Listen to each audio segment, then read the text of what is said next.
చిరంజీవి గారు పెట్టిన భిక్ష తీసుకొని ఈ వైసీపీ ఎమ్మెల్యే కన్నబాబు ఆయన పడేసిన భిక్ష, ఆయన పడేసిన భిక్షని వైఎస్ జగన్ ఆయన్ని పాపం సంబంధం లేదు.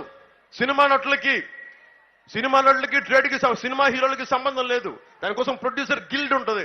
చిరంజీవి గారిని అహంకారంతో జగన్ మహేష్ బాబుని, ప్రభాస్ గారిని, చిరంజీవి గారిని రమ్మని పిలిచి వాళ్ళందరిలో కూర్చోబెట్టి వీడియోలు తీయించాడు. మీరు నన్ను బతిలాడండి, అది వీడియో తీసి బయటికి పంపిస్తా.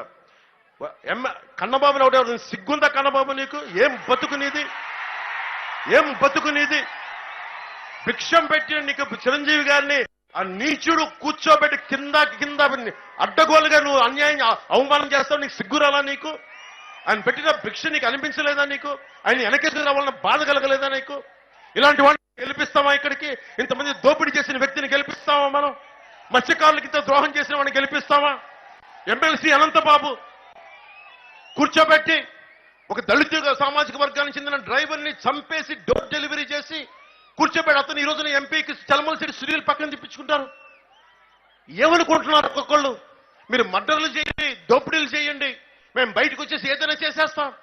మీరు మాకు ఓట్లు వేస్తారంటే ప్రజల్ని వాళ్ళు కూర్చోబెట్టి ఎలా చూస్తున్నారో మీకు అర్థమవుతా ఉంది.